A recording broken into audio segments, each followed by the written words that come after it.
Now, RCN News in English on TV Colombia. Hi everybody, Brian Andrews in Coral Gables, Florida, and behind me are the crush of cameras as Juan Manuel Santos, Colombia's president-elect, has paid an official visit. He came to speak to the Colombian American Chamber of Commerce. We'll let you hear from him in a moment, but first, back down to Bogota for an update on Colombia's top news. Thanks, Brian. After the national government announced yesterday that it has evidence proving the presence of FARC guerrilla leaders and one ELN rebel in Venezuelan territory, there's been some tension in the border between Colombia and Venezuela. This is video from the Francisco de Paula Santander Bridge that connects the cities of Cúcuta and Ureña over the Táchira River. Authorities say less vehicles are crossing the border this morning, but that the situation is normal at the moment. Locals claim everyone is acting nervous and cautious, including Venezuelans. So far, the Venezuelan government hasn't made an official statement responding to Colombia.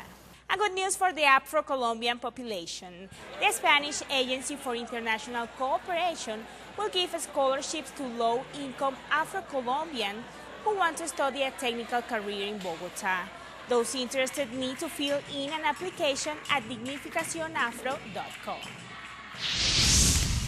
And a muddy accident in the north of Bogota. Thursday night, a big landslide near the Circunvalar Avenue and the 90th Street.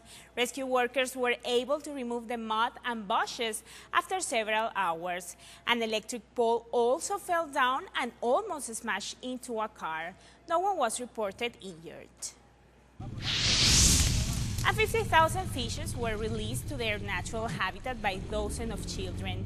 This happened in La Ciénaga de Palagua near Puerto Boyacá.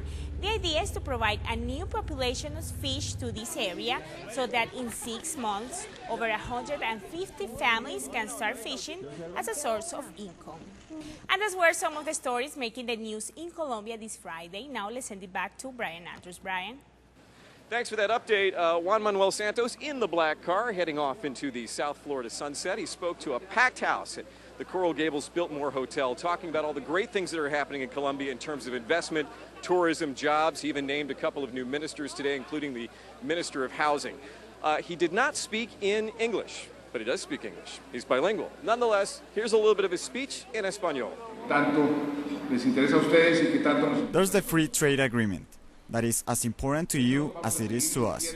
We will continue working to accomplish it. I'm optimistic. I think that after November, we can get the trade approved. It's unthinkable that the trade continues being delayed, in the case of a country that has been called as a key ally of the United States. All right, so that's our report from Coral Gables, Florida. I'm Brian Andrews with the RCN News in English, bringing Colombia to the world.